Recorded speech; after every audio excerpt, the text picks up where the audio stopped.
하나님의 복된 말씀, 신약성경 에베소서 제1장 같이 보겠습니다. 본문이 너무 귀한 본문이기 때문에 우리 다 같이 합독하도록 하겠습니다. 에베소서 1장 1절부터 14절의 말씀입니다. 이 말씀은 하나님의 말씀입니다. 시작. 하나님의 뜻으로 말미암아 그리스도 예수의 사도된 바울은 에베소에 있는 성도들과 그리스도 예수 안에 있는 신실한 자들에게 편지하노니, 하나님 우리 아버지와 주 예수 그리스도로부터 은혜와 평강이 너에게 있을지어다.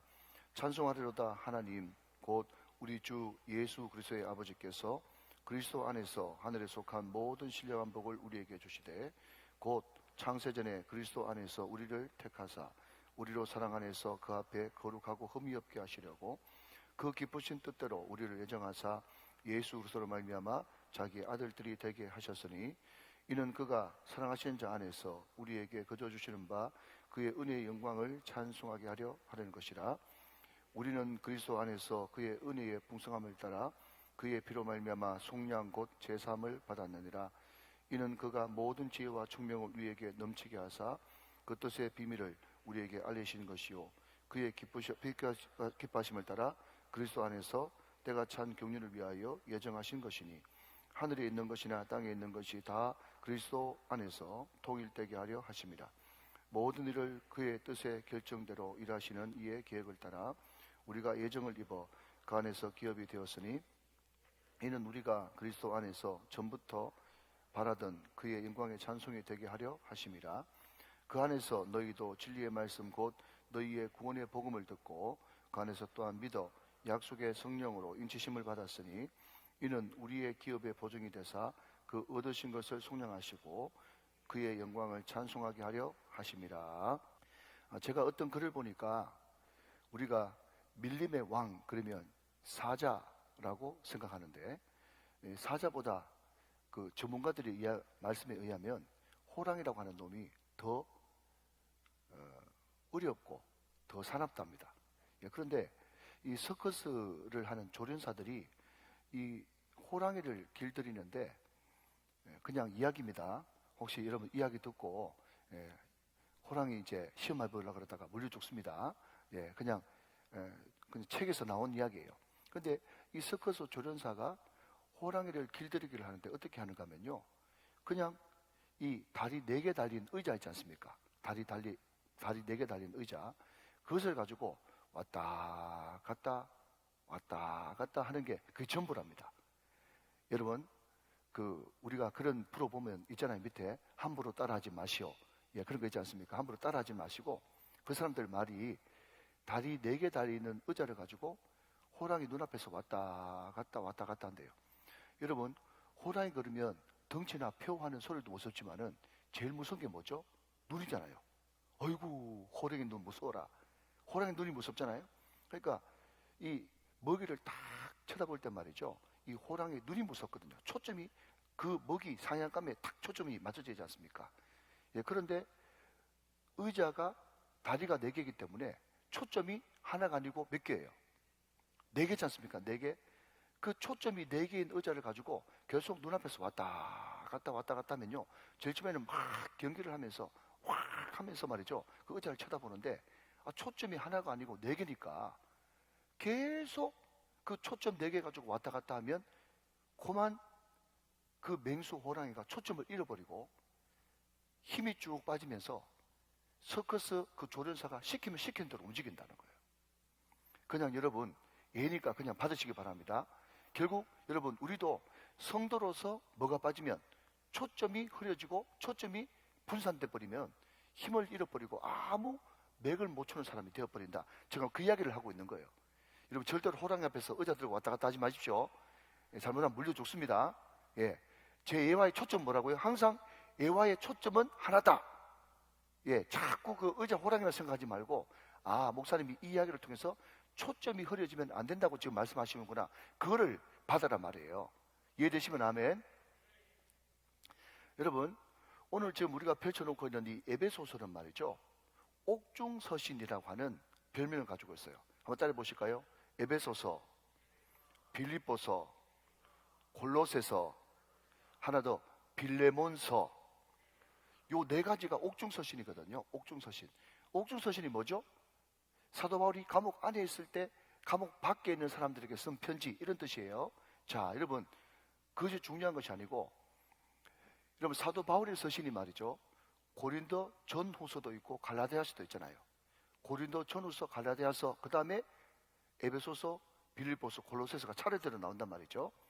자, 그런데 여러분, 감옥 밖에 있을 때 쓴 편지는 그 앞에 고린도 전후서, 갈라디아서가 감옥 밖에서 자기가 활동할 때 쓴 편지고, 에베소서부터는 감옥 안에 딱 갇혀가지고 옴짝달싹 못할 때 쓸 편지란 말이죠. 자, 여러분, 첫 시간은 개관이니까 간단히 앞에 거 짚어보도록 하죠. 자, 그런데 여러분, 고린도 전후서를 읽어보시면, 갈라디아서를 읽어보시면 사도 바울이 굉장히 지금 격앙돼 있어요. 자기가 지금 개척한 고린도 교회가, 자기가 지금 개척한 갈라디아 교회가 온갖 문제들 때문에 사도 바울의 근심이 크잖아요, 지금.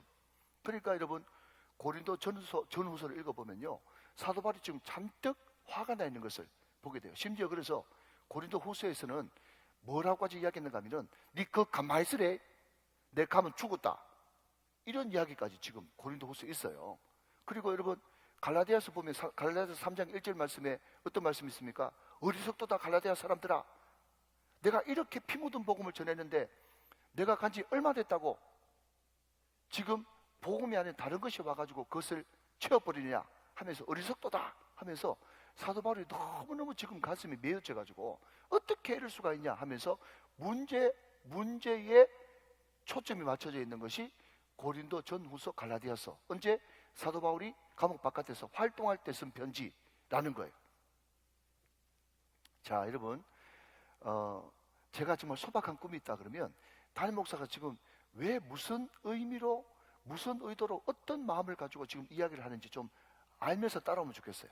자, 그러니까 감옥 밖에 있을 때는 교회 문제들 때문에 이렇게 애타는 마음으로 말씀을 전했다 라고 이야기하는 거 보면 그 다음에 뭐가 나오고 있어요? 그렇다면 감옥 안에 있을 때는 어떤 마음으로 이 편지를 썼냐? 지금 그 이야기를 하고 싶은 거겠죠? 그죠? 예. 논리는 궁금한 순서대라고 제가 말씀드렸습니다.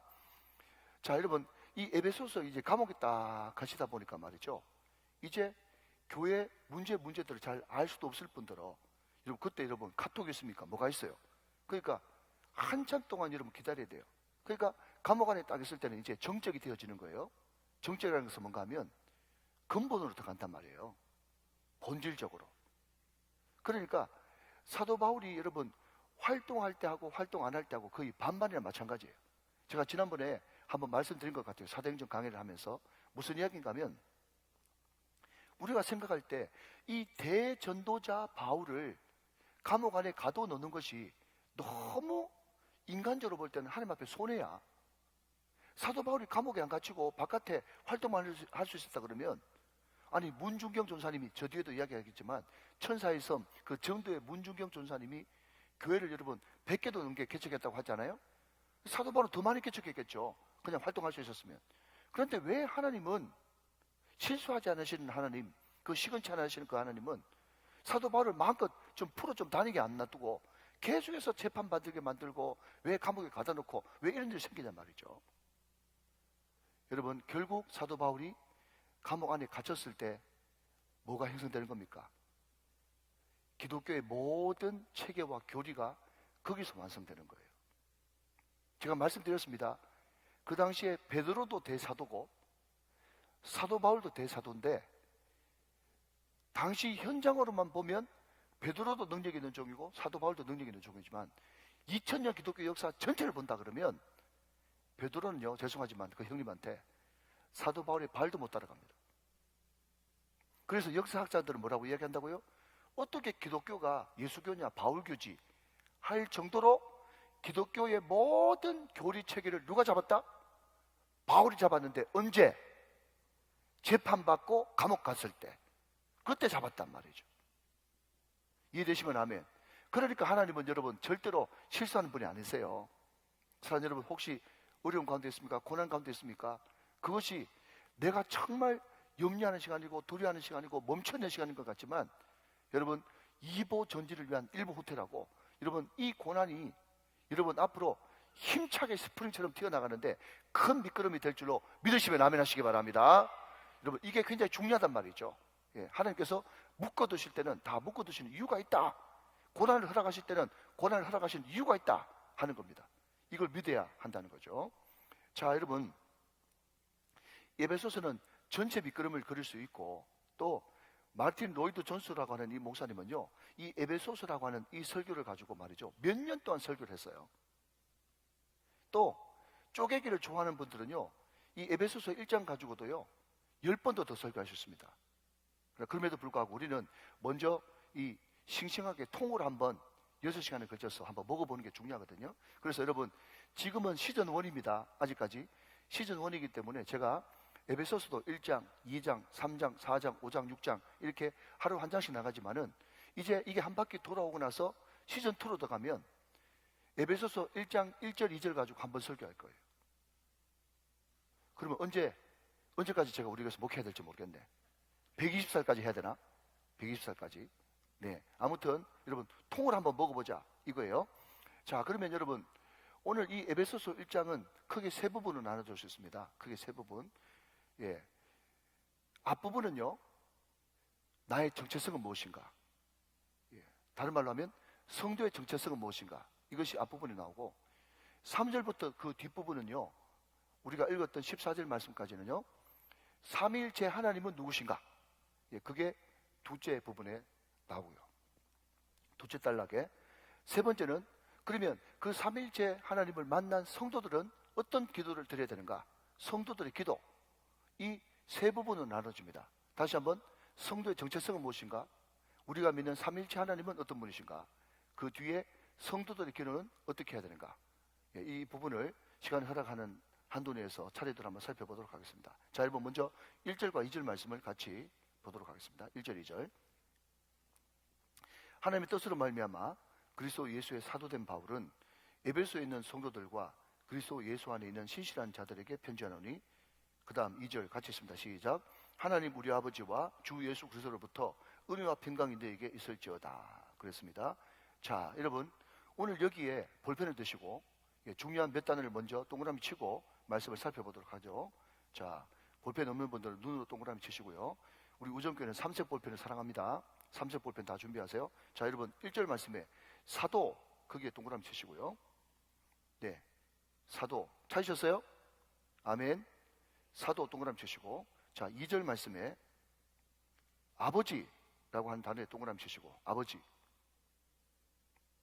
그리고 2절 하반절에 은혜 동그라미, 평강 동그라미 치십시오. 예, 이게 우리 성도들의 정체성이다 하는 겁니다. 자, 여러분, 사도입니다. 사도. 예, 사도란 뜻의 의미가 뭐죠? 보냄을 받은 자, 이런 뜻이에요. 자, 여러분, 거룩의 뜻이 뭐죠? 구별되다, 이런 뜻이에요. 자, 그러면 여러분, 앞에 붙어있는 뭔가가 있어야 말이 되죠. 그죠? 자, 구별된 자, 구별됐다고 하는 것은 뭔가 하면요, 어떤 목적을 위해서 구별됐지 않습니까? 그죠? 만약에 예배당, 이게 만약에 성전이라고 부른다면 무엇을 위해서 예배당이 있는 겁니까? 존재하는 목적이 뭐죠? 하나님께 영광 돌리기 위해서 여러분 있기 때문에 이것을 성전이라고 부르기도 한단 말이죠. 목적이 없으면 아무것도 아닌 거예요. 자, 여러분, 우리가 보냄받았어요. 보냄받았어요. 사도죠. 보내심을 받은 자, 사도란 말이에요. 그러면 여러분, 앞에 생략된 말이 뭡니까? 하나님의 영광을 위하여, 내지는 하나님의 복음을 위하여 보냄을 받은 자란 말이죠. 여러분, 다시 한번 말씀드립니다.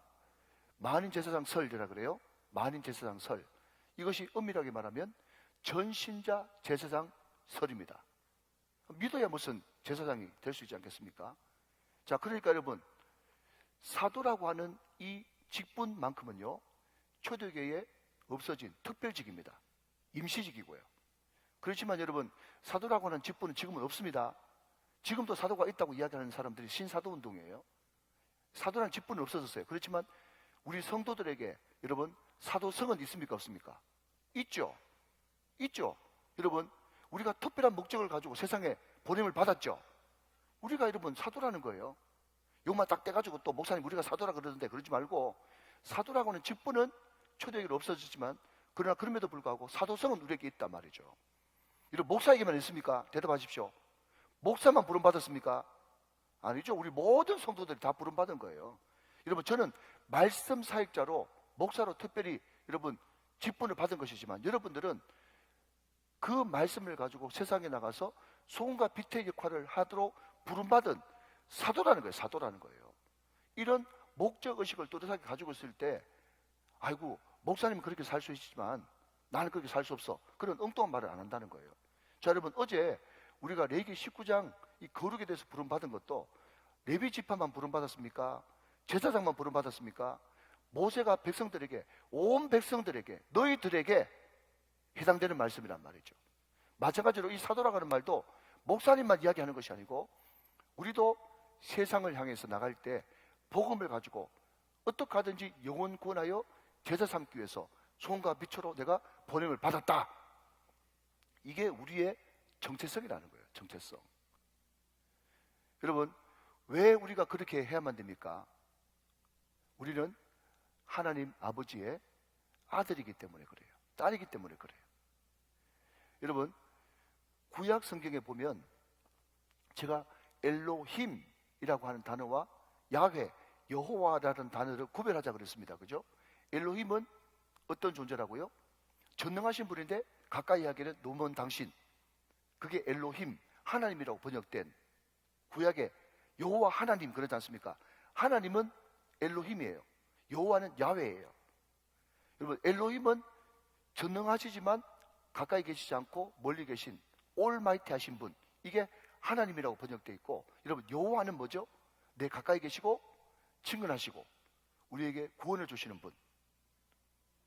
하나님, 그분은 우리의 왕, 우리는 그의 백성 할 때 항상 여호와라고 하는 단어가 나오면요, 어떤 관계가 형성되는가 하면, 하나님 그분은, 여호와 그분은 우리의 왕이시고 우리는 그의 백성, 언약 관계가 맺어지는 거예요. 관계가 맺어지는 거예요. 관계, 이 굉장히 중요한 겁니다. 여호와는 항상 관계라고 하는 단어와 같이 세트로 나온다 하는 겁니다. 자, 그러면 여러분, 이 여호와라고 하는 이것이 관계이기 때문에 하나님과 그의 백성이라고 하는 관계가 성립됐지만, 이것이 신약으로 넘어가면 요한복음 1장 12절 말씀에 영접하는 자, 곧 그 이름을 믿는 자들에게는 시작, 하나님의 자녀가 되는 권세를 주셨어요. 믿으시면 아멘. 이 여호와라고 하는 이 관계가 신약으로 넘어가면서 영접하게 되면, 그 하나님을, 이 하나님으로 오신 그 예수님을 내가 영접하게 되면, 영접하는 그 순간 우리에게는 어떤 권세가 주어져요? 하나님의 아들과 딸이 되는 권세가 주어지죠. 아멘이십니까? 이게 우리의 정체성이란 말이에요. 여러분, 그러니까 절대로 구약과 신약이 떨어진 책이 아닙니다. 따로 국밥이 아니에요. 구약도 복음이고 신약도 복음이다. 믿으시면 아멘. 그렇기 때문에 하나님의 아들이고 하나님이신 예수님이 이 땅에 오셨다고 해가지고 완전 다 뒤엎어버리고 새로 하는 것이 아니라, 점점 이 구약의 말씀을 구체화시키고 확대시키고 계시의 점진성이다. 제가 어제 말씀을 드렸습니다. 자, 여러분, 구약이 여호와라고 하는 그 이름을 통해서 하나님과 그의 백성으로 연결되어 있다면, 신약으로 올 때에는 그것이 그의 백성에서 뭐로 발전했어요? 아버지와 아들 개념으로 바뀌었단 말이죠. 여러분, 그래서 우리가 2절 말씀에 어디에 동글벨 쳤어요? 아버지라고 하는 단어에 동그라미를 쳤단 말이에요. 믿으시면 아멘. 그 아들과 딸에게 주시는 축복이 뭔가 하면요, 은혜라고 하는 거예요. 은혜. 하나는 평강이에요. 자, 여러분, 이 은혜라고 하는 이 개념은 구약에 어디서 내려왔는가 하면요, 복에서 내려왔어요. 복. 구약의 복하고 은혜하고 이 꼴이에요. 믿으시기 바랍니다. 자, 여러분, 복은 그 백성에게, 그 자녀에게 주시는 것, 내려주시는 것. 평강은요, 샬롬에서 왔거든요. 구약은 샬롬이고 신약은 평강이에요. 이해되십니까? 그런데 그 샬롬을 여러 가지로 정의할 수 있지만, 그 샬롬, 평강을 저는 이렇게 바꿔볼게요. 왜냐하면 네이밍 하는 게 중요하잖아요. 이 개념 잡는 게 중요하단 말이에요. 이 평강을 저는 누리는 것이라고 말하겠어요. 은혜는 내려주시는 거. 자, 여러분, 은혜의 오리지널 버전이 뭡니까? 전혀 받을 자격이 없는 자에게 공짜로 주시는 하나님의 사랑과 호의, 이게 은혜 개념이잖아요. 그죠? 복도 마찬가지 아닙니까? 우리가 복 받을 존재입니까? 전혀 복 받을 존재는 아니지만 하나님께서 일방적으로 내려주시는 사랑과 선물과 호의, 이게 복이거든요. 자, 다시 한번 따라합시다. 복 이꼴 은혜. 시작. 복 이꼴 은혜. 이렇게 그냥 구도를 잡으시란 말이에요. 여러분 왁구를 만들어 놓으시면 좋단 말이에요. 자, 하나 더 합시다. 샬롬 이꼴 평강. 시작. 샬롬 이꼴 평강. 자, 그러면 복과 은혜는 뭐죠? 내려주시는 거. 샬롬과 평강은 뭐죠? 누리는 거. 이렇게 정의해보자 말이죠. 이게 다 100%는 아니지만 이렇게 한번 정의해봐요. 자, 여러분 생각해 보십시오. 자, 저를 잠깐 보세요. 제가 제일 좋아하는 음식이 뭐라고요? 벌써 잊어버리셨어요? 그 정규 수련회 때 그 감격이 다 잊어버리셨어요? 예. 목사님을 알아보세요. 그래가지고 예 목사가 제일 좋아하는 리얼로 시작하는 거 라면 그랬지 않습니까? 라면 제가 좋아해요. 라면 좋아하거든요. 근데 여러분 제가 신방 간다고 또 라면만 끓여주지 마십시오. 근데 여러분 자 그게 중요한 게 아니고 자 그 소리 듣지 말고 그렇지만 여러분 중요한 건 제가 라면 못 먹거든요. 라면 못 먹어요. 왜? 라면 먹으면 배 아프거든. 여러분 라면 아무리 좋아하고 여러분 커피 아무리 좋아해도 속에서 안 받으면 못 먹는 거예요. 무슨 이야기를 하고 싶은가 하면요, 하나님이 여러분 아무리 복을 주셔도 못 누리면 못 누리는 거예요. 이 말을 맞길 알아들어야 되는데 여러분 아무리 부자라도 부자라고 해봤자 뭐합니까? 건강 잃어버려가지고 쓸 수가 없는데. 알아들으시면 아멘. 그러니까 여러분 은혜와 평강이 세트가 맞아야 된다는 거예요. 여러분 복은 내려주시는 거고 평강은 누리는 거예요. 우리 모든 성도들에게 이 내려주시는 복과 누릴 수 있는 평강이 여러분 가운데 충만하게 되시기를 주 예수 그리스도의 이름으로 축원합니다. 아멘 하셔야 돼요. 아멘 하셔야 돼요. 이게요. 우리의 정체성은 뭐냐? 우리의 정체성은 복음 들고 때를 어떤지 못 얻었든지 영혼 구원하여 제사 삼는 이 일에 내가 부름받았다. 나는 세상의 소금과 빛이다. 아멘. 이 사명의식 가지고 나가면요, 하나님께서 우리의 아버지가 되어주셔가지고 모든 필요한 것을 다 공급하신다니까요. 그 축복을 받은 사람은요, 주님께서 주신 그 은혜와 평강을, 복과 이런 샬롬을 받고 누리게 돼 있단 말이죠. 하나님께서 우리가 그렇게 살기를 원한다는 거예요. 여러분 다 이렇게 살게 되시기를 주님의 이름으로 축원합니다. 자, 한 걸음 더 나가서 여러분 3절부터 14절 말씀까지는요 통으로 읽어야 돼요. 통으로 뭔가 하면 삼위일체 하나님, 그분은 누구신가? 그거예요. 삼위일체 하나님, 그분은 누구신가? 여러분 저는요 이 이야기를 너무 감동 깊게 들어가지고 제가 마음속에 뼛속 깊이 새기고 있어요. 자, 여러분 다시 한번 들어보십시오. 못 들은 분이 여기 여러분 계시니까. 자, 고개 들어 나를 봐요. 예. 자, 제가 제자 훈련할 때마다 꼭 이것을 제가 물어봅니다. 자, 제가 저 멀리 보이는 우리 김순천 장로님한테 한번 물어보겠어요. 예, 그냥 저는 다 보이기 때문에. 자, 김순천 장로님이 이 땅에 태어나기 전에 그 하나님께서 오늘 성경 말씀 보면 창세전부터 나를 택하셨다면요, 그죠? 네, 그래서 여러분 구원파들이 항상 제 어릴 때는, 지금도 그렇게 하는지 모르겠지만, 당신 구원받았습니까? 네, 구원받았습니다. 언제 구원받았습니까? 너 잘 모르겠는데요. 어떻게 구원받은 사람이 구원받은 날짜를 모릅니까? 그 구원 가짜 아닙니까? 그게 구원파거든요. 예, 제가 성경을 딱 알고 나서부터 그런 사람 만나기만 하면, 당신 언제 구원받았습니까? 그러면요, 창세전에 이래버리면 그 사람들이 그냥 한결 왔다가 일곱 길로 떠나갈 건데 그걸 모른단 말이죠. 우리 창세전부터 이미 택함 받았죠. 택정 받았다고 지금 이야기하고 있잖아요. 그러면 우리 김순수 장로님이 이 땅에 오기 전에 창세전에 구원하셨다면요, 그러면 창세전에 하나님이 우리 장로님을 위해서 뭐 했습니까? 제가 항상 여러분 제자분들한테 물어. 창세전에 나를 위해서 뭐 하셨냔 말이죠. 이게 복음이에요. 이게 복음. 여러분 우리 교회를 지을 때, 그죠? 설계사한테 우리 교회가 이런 목적으로 교회를 지으려고 합니다 하면서 꿈과 비전을 담아가지고 설계사를 선정할 것 아닙니까? 그러면 그 설계사는 그 건물주의 꿈과 비전을 담아가지고 가장 아름다운 어떤 건물 예배당을 설계 도면에 그릴 거 아닙니까? 청사진 위에 말이죠. 그릴 거잖아요. 자, 근데 여러분 잘 들으십시오. 지금부터 그런데 그 설계도 청사진을 가지고 공사하는 업자들이 여기는 세면을 몇 포 쓰고 철근을 얼마나 넣고 그렇게 해가지고 공사를 할 거 아니에요? 자, 드디어 건물이 완성됐습니다. 청사진에 있는 그 교회도 교회 건물이고 우정교회고, 실제로 눈에 보이는 지금 여러분이 앉아있는 이 우정교회도 우정교회예요. 자, 그러면 여러분, 이 두 우정교회 가운데 그 건물주의 그 담임 목사의 꿈과 비전을 가장 아름답게 구현해낸 우정교회는 1안입니까? 2안입니까? 1안이요? 2안이요? 헷갈리죠, 그죠? 자, 근데 여러분 보십시오. 지금 우리 교회가 이제 이 땅에가 들어온 지 한 10몇 년 지났거든요. 그런데 건물들이 날마다 담임 목사한테 막 소리를 쳐. 어떤 소리를 치는가 하면은, 목사님, 교회가 지금 벽 갈라지고 돈이 필요하단 말이에요. 돈 주세요, 돈 주세요. 막 그 이야기 너무 듣기 싫어 죽겠어. 지금 건물이 자꾸, 그죠? 노후화되니까 벽이 갈라지기도 하고, 또 영상 장비, 음향 장비도 오래돼가지고 자꾸 트러블이 난다고 자꾸 나한테 돈 달래. 맡겨놓은 것도 아닌데 듣기 싫어 죽겠어요 지금. 근데 여러분 보십시오. 건물을 짓는 공사업자들이 말이죠, 만약에 여기에 시멘트를 10포 넣어야 되는데 그 사람들이 공사하다가 그냥 술도 한잔하고 또 본전 생각도 나고 해가지고 10포 넣어야 되는데 9포 넣을 수도 있겠죠.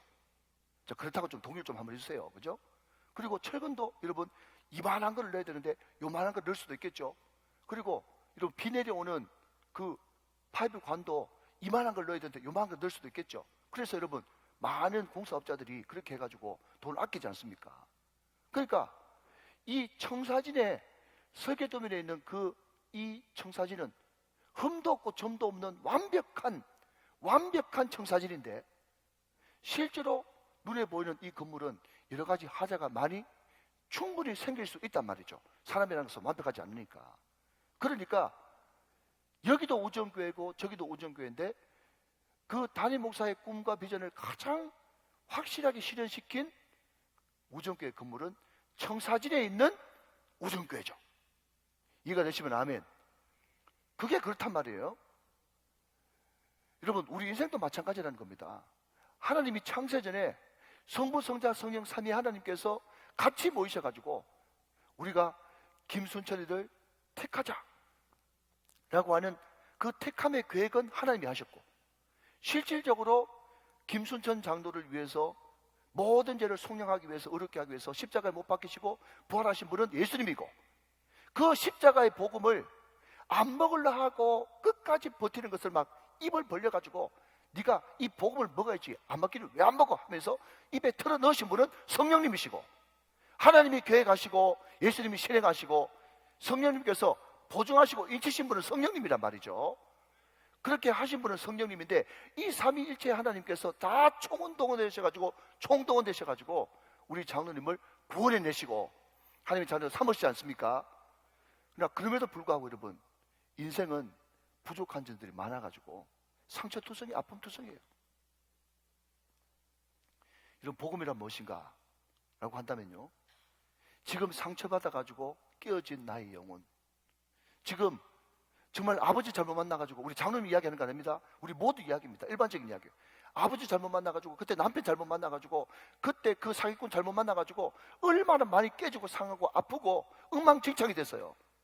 그런데 여러분, 복음 뭐냐 하면요, 성령께서 우리한테 찾아오시면요, 성령께서 뭐라고 말씀하시는가 하면, 상처받은 네 모습, 깨어져 있는 네 모습, 지금 상해 있는 네 모습이 진짜 네 모습이 아니라, 진짜 네 모습은 어떤 것이 네 모습인가 하면, 창세전부터 하나님께서 완벽하게 계획하시고 예수님이 너를 위해서 죽을 만큼 너를 사랑하시고 성령께서 끝까지 동행하시고 함께 하시는 삼위일체 하나님께서 창세전부터 지은 그 흠도 없고 점도 없고 완벽한 그 창세전의 네 모습이 진짜 네 모습이야.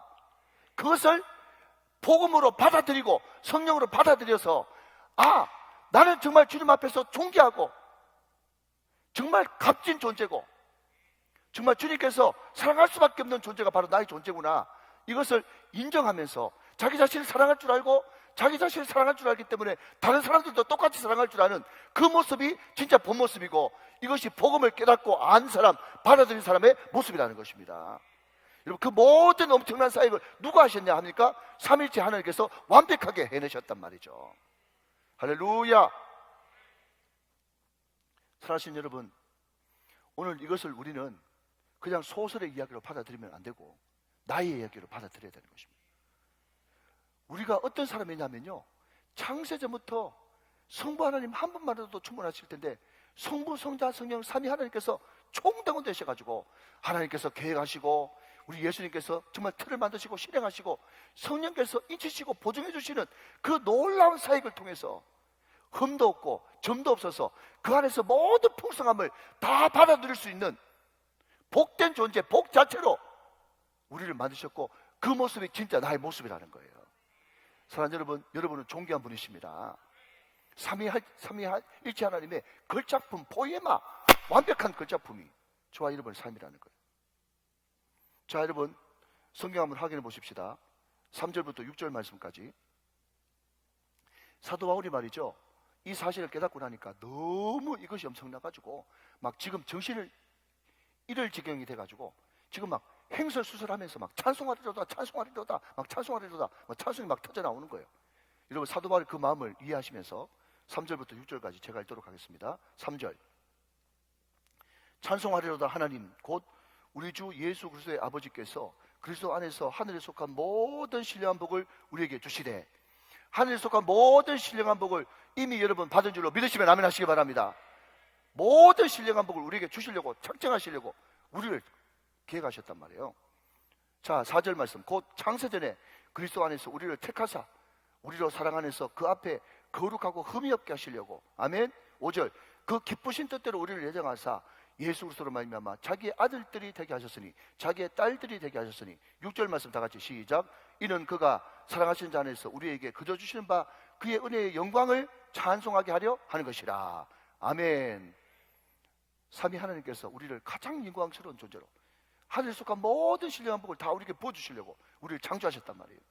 그러니까 사단 마귀는 끊임없이 우리한테 찾아와가지고 너는 쓸모없는 존재야, 너는 안 돼, 너는 틀렸어, 너는 복이라고는 지지리도 없는 박복한 존재야 라는 메시지를 던질 때 여러분 과감하게 그 메시지를 거부하셔야 돼요. 무슨 소리냐? 나는 창세전부터 복이라는 존재를, 복이라고 한 존재로 나는 택함 받았다 선포하면서 나는 복 받을 수밖에 없는 존재다, 잘 될 수밖에 없는 존재다, 잘 될 일만 남았다, 반드시 잘 될 것이다, 하나님께서 크게 쓰실 것이다, 세계적인 주의종으로 서실 것이다. 여러분 이것을 선포해야 된다. 여러분 어제 우리가 간증받지만은 여러분 대학도 여러분 S대학도 아니고 여러분 신학대학을 10번 떨어진 사람이 그래도 한 번도 자기 기억으로는 하나님 앞에 원망한 일이 없다고 그러잖아요. 여러분 말로 하나님 원망하지 않고 끊임없이 꿈꾸면서 기도하며 나갈 때 하나님께서 반드시 말한 대로, 선포한 대로, 기도한 대로 이루어 주실 줄 믿으시기 바랍니다. 여러분 이게 우리의 정체성이에요. 사랑하는 여러분, 속지 마십시오. 속지 마십시오.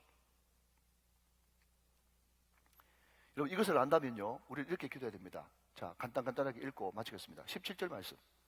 우리의 기도가 어떤 기도가 되어야 되냐? 17절. 우리 주 예수 그리스도의 하나님 영광의 아버지께서 지혜와 계시의 영을 너에게 주사 하나님을 알게 하시고. 하나님을 알게 하시옵소서. 여러분 부부가 말이죠, 돈은 없어도 살 수 있어도 이런 이야기 할 때 목사 나는 아닌데요 그러면 그 사람 여기서 나가셔야 됩니다. 예. 여러분 부부가 돈은 좀 없어도 살 수 있어도 대화 안 통하면 죽을 지경입니다. 대화 안 통하면. 아멘 좀 하세요. 대화보다는 돈이 우선입니다. 이런 얼굴을 하지 마시고. 여러분 돈은 좀 없어도 살아도 대화 안 통하면 기가 막힙니다. 아시겠죠? 마찬가지로 하나님도 여러분, 하나님도 그분에 대해서 알고 그분과 대화가 통해야 되는 거예요. 대화가 통해야 알죠. 무슨 마음을 가지고 있었는지. 그래서 가장 중요한 것은 오래도 기도해야 되지만 오래 기도하는 것보다 더 중요한 것은 제대로 기도하는 것인데, 제대로 기도하기 위해서는요 하나님 그분과 깊은 대화를 통해서 하나님 그분이 어떤 분인지 알아야 되는 것입니다. 알아야 하나님의 뜻을 발견할 수 있고 하나님의 뜻대로 기도해야 엘로힘 하나님 앞에 엘로힘의 기도를 드릴 수 있는 거예요. 우리가 하나님을 알지 못하면 엘로임 하나님 앞에 엘릴림 헛된 것을 구할 때가 많단 말이죠. 사랑하는 여러분, 하나님을 더 알게 해달라고 기도하신 여러분 되시기를 주님의 이름으로 축원합니다. 자, 18절 말씀. 너희 마음의 눈을 밝히사. 자, 그 다음, 자, 여러분 17절에 하나님을 알게 하시고 거기에 동그라미 치시고 밑줄 것이고, 18절 말씀. 너희 마음의 눈을 밝히사 그의 부르심의 소망이 무엇이며, 자, 부르심의 소망 밑줄 것이고요. 성도 안에서 그의 영광의 풍성함이 무엇이며 그랬습니다. 자, 부르심의 소망입니다. 자, 들어보십시오. 결론은요, 하나님이 부르실 때 우리에게 풍성하게 하려고 부르셨다는 거예요. 그걸 믿으셔야 돼요. 자, 여러분, 하나님께서 아브라함을 부르셨는데 데리고 나가가지고 차라리 보여주질 만들지, 하늘의 별 봐라, 해변가의 모래를 봐라, 네 자손들이 이만큼 많게 할 거다 라고 했는데 있어요 없어요? 자식이 없어요. 불렀는데 없단 말이에요. 그렇지만 여러분, 결국 하나님께서는 그 이삭을 통해서, 그 적자 이삭을 통해서 결국 지저스 크라이스트 슈퍼스타, 인류 구원의 메시아가 아브라함을 통해서 나게 하시지 않습니까? 그리고 그 메시아를 통해서 오고 오는 세대에 얼마나 수많은 사람들이 구원을 받고 천국의 소망을 발견했습니까? 사랑하는 여러분, 중요한 것은요, 하나님이 우리를 부르실 때 눈에 보이는 거 없고 귀에 들리는 거 없고 손에 잡히는 거 없어도 부르심의 소망, 하나님께서 우리를 부르실 때는 반드시 우리 기업이 풍성하게 하시려고 우리를 부르셨다는 것을 믿으셔야 할지니라. 아멘. 자, 여러분 19절 말씀 같이 읽고 마치겠습니다. 시작. 그의 힘의 위력으로 역사하심을 따라 믿는 우리에게 베푸신 능력의 지극히 크심이 어떠한 것을 너희로 알게 하기를 원하노라.